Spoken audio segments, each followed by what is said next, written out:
गोस्वामी तुलसीदास ने मास के अंदर इस युग की महिमा को उन्होंने 54 में लिखा है कि कलयुग केवल हरिमन राधा और रावण नर बावन भरोसा। इस युग के अंदर जो हरि व्यापक है और उस हरि व्यापक को जान लिया और उसको जानने के लिए भगवान शंकर ने माता पार्वती को समझाया कि हरि व्यापक सर्वत्र समाना प्रेम से प्रकट हो जाना। जिनको वह प्रेम है वह कहते हैं प्रकट, प्रेम से प्रकट होता है, ऐसा भगवान शंकर कहते मैंने जाना। कहते मानने से क्या नहीं जाता, जाना जाता है। तो जान लेते हैं, फिर मानने के लिए यह आपको पता चल जाता है कि हमें जिसको जान लिया उसको मानना क्या है। उसको मानने के लिए कहते हैं कि उसका जो रहस्य है वह तुलसीदास देते हैं कि वह भजन है कि रामचंद्र के भजन बिन जो चाहे पद निर्वाण ज्ञान मंत्र अतिशो नर पशु कि रामचंद्र जी का भजन क्या है। जिसके लिए तुलसीदास कहते हैं उसके भजन, रामचंद्र के भजन के बिना अगर कोई पद निर्वाण चाहता है वह कैसा है, बिना सिर पूछता पशु। और रामचंद्र जी का भजन राम राम कहना नहीं है, आज वो राम राम कहती है। रामचंद्र जी के भजन के लिए हनुमान जी कहते हैं कि तुम्हारो भजन राम को भावे जन्म जन्म के दुख विसारे। वह भजन रामचंद्र जी को भी प्यारा था, जिसके लिए कहते हैं तुलसीदास जी कि अगर कोई निर्वाण पर चाहता है राम के भजन के बिना वह या बिना ज्ञान के जैसे पशु होता है, बिना सिर पूछता है। अब जिस भजन के लिए हनुमान जी ने कहा वह है नाम, कहते हैं सुमिर पवन सुख पावन नामू अपने बस्तर राखे रामू। वह राम सबने रमा हुआ है, उसी के लिए कहते हैं वह पावन नाम, पवित्र नाम। देखो भोर विद्या से जो भी आप बोलते हैं यह बताते हैं झूठा। इस जमात से झूठा भी बोलते हैं, सच भी बोलते हैं। जैसे किसी फल को अगर जिज्ञा में लगा दो तो कहते हैं झूठा हो गया, इसको धोखे डालो। और हाथ में लेकर ले रहे उसको किसी को भी दे दो, जिज्ञा में लगा के दे देंगे झूठा। तो कहते हैं इसी प्रकार से जितने भी मनुष्य मंत्र चल रहा है, अनेक महामंत्र को जप रहा है। कहते हैं महामंत्र से जपत में काशी मुक्ति भेद को भेजू। आज लोगों ने जो महामंत्र जप रहे हैं उनका शुरू है और अंत है। भगवान शंकर ने जो महामंत्र जपा वह कहते हैं जिसका शुरू है अंत। महामंत्र से जपत भेजू कि काशी मुक्ति हेतु भेजू। तो काशी में उस महामंत्र का उपदेश भगवान ने दिया,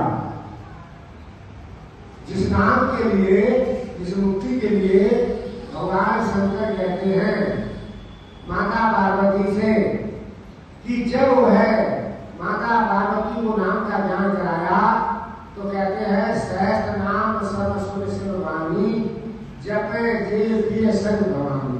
ये हजारों नामों से जो बड़ा नाम है, मन को एकाग्र करने वाला, वह माता पार्वती को बताया, जिसके लिए भगवान शंकर कहते हैं महामंत्र, मन को एकाग्र करने वाला यंत्र। देखिए वह अगर उजागर होता, घोर विद्या से बोलने वाला, तो झूठा होता। भगवान राम ने अपने अयोध्या वासियों को हाथ जोड़ करके समझाया था कि यह मनुष्य जीवन बड़े भाग्य से मिलता है। सारे देवता, सारे चराचर जीव इस मनुष्य शरीर के लिए याचना करते हैं। और क्यों याचना करते हैं? भगवान राम कहते हैं कि और को एक सुगुप्त मत समय कहूं कर जो शंकर भजन विनय नर भक्ति न पावे वो। जो भगवान शंकर ने भजन किया था महामंत्र, जो जिसका शुरू है अंत है, उसके लिए भगवान राम कहते हैं वो गुप्त मत है। और अगर वो उजागर होता, जैसे लोग आज हरिओम ओम नमो शिवाय और बेल पत्र पुष्प चढ़ाते हैं सिर पर, ऐसा को दिखाई देता। लेकिन भगवान राम ने कहा तो वह गुप्त मत है, वह कहने सुनने की ना है।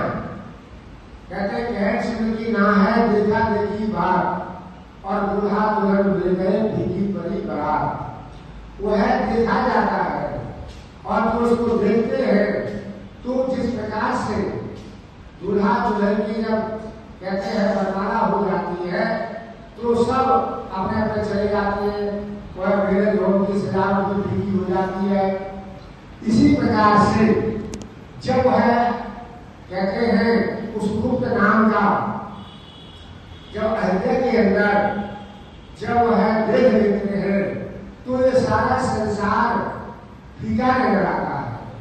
देखिए भाइयों, हमको याद आता है कि भगवान कृष्ण ने अर्जुन को जब वह नाम का ज्ञान कराया और वह विराट रूप दिखाया तो अर्जुन देखता है कि ये सब जो है मरे पड़े हुए हैं।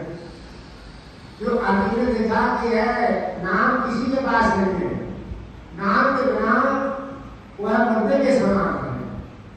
तो इसीलिए तुलसीदास कहते हैं कि नाम लिया तन सब लिया सकल वेद का भेद और बिना नाम लड़के पड़ा पड़ता चारों भेद। कि वह नाम का ज्ञान और नाम का स्मरण करते हैं। कहते हैं कि अगर उस नाम का ज्ञान नहीं है तो चारों वेदों का ज्ञाता भी कहते हैं नरक में जाएगा। ऐसा बताया गया है। कोट कोट तीर्थ करे कोट कोट कर धाम और जगत संतन सेवही कवल सरेना धाम। तो महापुरुषों ने समझाया कि चाहे कितने ही तीर्थ कर लो और जब तक आप संतों के साथ रह करके वह सेवा को नहीं समझोगे तो कहा गया है आगे का काम वह साफ नहीं होगा।